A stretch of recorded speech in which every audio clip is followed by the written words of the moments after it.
The naval balance of the 21st century may have just shifted.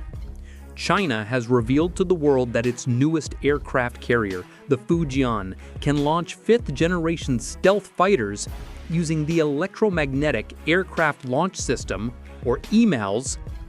Meanwhile, the United States, which invented EMALS, still struggles to prove the technology reliable at sea, despite decades of development and billions of dollars spent. This is not simply about a new machine. It is about who controls the future of global naval aviation. To understand the drama, we must step back. The United States began developing EMALS in the 1990s. The concept was revolutionary. Instead of heavy steam catapults powered by massive boilers, EMALS would use electromagnetic rails to hurl aircraft from the carrier deck. In theory, it would be lighter, more efficient, and able to tailor launch power to everything from drones to heavy fighters. For decades, American engineers tested the system at Lakehurst, New Jersey, on land-based tracks, and there, it seemed to work.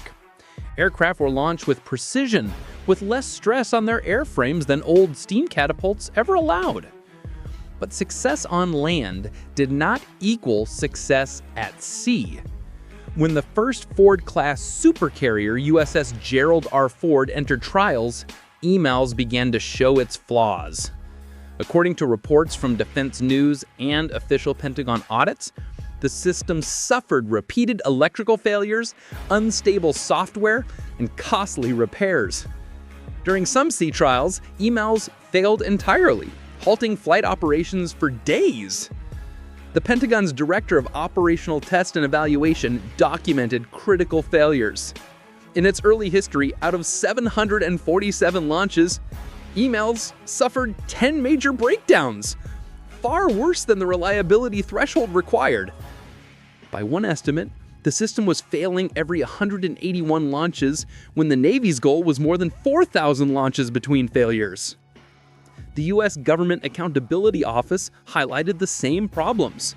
The Ford class was overloaded with first-of-its-kind technology, EMALS, the Advanced Arresting Gear Recovery System, advanced weapons elevators, even new nuclear reactors. Each of these systems introduced its own challenges. When one subsystem faltered, the entire rhythm of deck operations collapsed. What looked perfect on land turned into a technical nightmare on the open ocean. By 2025, according to the latest DOTE report, USS Gerald R. had accumulated more than 8,700 EMALS launches during its 2023-2024 deployment. That number sounds impressive, but DOTE made a sobering conclusion. Reliability has not appreciably changed. In other words, the Navy collected thousands of launches, yet the failures and the risks remained. Congress's research service echoed the warning in August 2025, stating that EMALS and AAG continue to affect sortie generation, the most critical measure of a carrier's combat effectiveness. The Navy claims more than 22,000 combined launches and recoveries across tests and deployments, citing General Atomics, the system's manufacturer. But industry claims are not the same as independent reliability data. And so, the US Navy's most advanced carrier system still operates under a shadow of doubt. Meanwhile, in the East, China has moved with remarkable speed. Barely 2 decades ago, the People's Liberation Army Navy was still operating its first carrier, the Liaoning, a refurbished Soviet ship with a ski jump ramp. Today, the Fujian displaces more than 80,000 tons and is equipped with EMALS from the start. On September 22 and 23, 2025, the PLA released footage that electrified analysts worldwide. The Fujian successfully launched stealthy J-35 fighters, upgraded J-15T jets, and the KJ-600 airborne early warning aircraft, all with EMALS catapults. The war zone called it a stunning leap forward. Naval News highlighted the significance. China had proven EMALS at sea with multiple aircraft types. For Beijing, this was more than engineering. It was a declaration. The monopoly in the United States on advanced carrier aviation is broken. Why was China able to move so fast? First, Fujian was designed around EMALS from day one. It did not have to retrofit old systems or balance too many first-of-type technologies. The US Ford class was crippled by complexity, trying to leap too far in too many directions. Beijing, by contrast, focused on one clear goal: make EMALS work. Second, China benefited from observing America's failures. They studied the setbacks of the Ford class and designed their own system with redundancy. Analysts suggest Fujian's EMALS uses independent parallel power channels, meaning if one fails, the others continue within fractions of a second. This is a crucial safeguard that the US system reportedly lacks.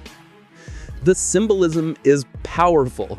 America spent 30 years and over $13 billion on one carrier. China, in barely a decade, has demonstrated an EMALS launch of stealth fighters at sea. This is why some analysts called Fujian a maritime Sputnik moment, a demonstration that instantly shifts the psychological balance of power. But is China truly ahead? The answer is complicated. The United States has thousands of launches under its belt and an unmatched history of carrier operations. China has shown only a handful of public launches. The Fujian's reliability over months of deployment is still unproven. The PLN must demonstrate sustained, intensive flight operations, the kind of combat surge that American carriers have performed for decades. Until then, China's EMALS is a promise, not yet a proven warfighting reality. Still, the optics matter. Beijing's footage of the J-35 leaping off the Fujian's deck carries more strategic weight than numbers in a classified Pentagon report. America's allies in the Pacific are watching closely. Japan and South Korea may accelerate their own carrier programs. India, too, now feels pressure to develop electromagnetic launch. Every demonstration by China erodes the perception of uncontested US superiority. In strategy, perception is power. The United States now faces a hard truth.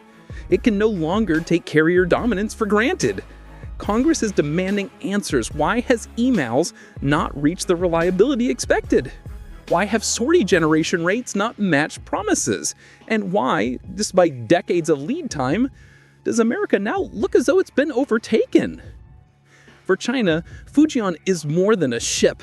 It is a message of industrial might, a proof that Beijing can compress decades of development into a few short years. For the US, Ford remains the most advanced warship afloat, but its very innovations have trapped it in a cycle of technical remediation. The contest is not just about who has EMALS.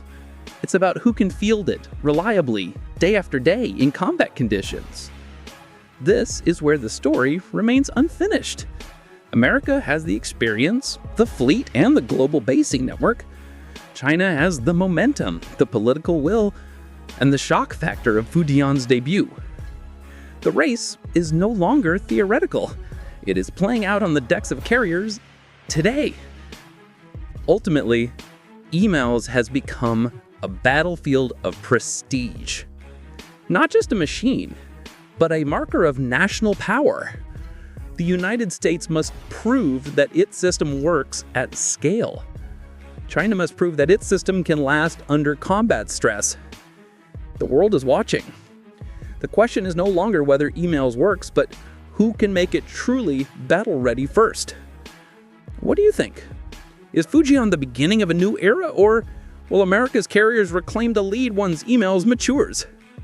Share your thoughts in the comments, and don't forget to subscribe for more in-depth analysis.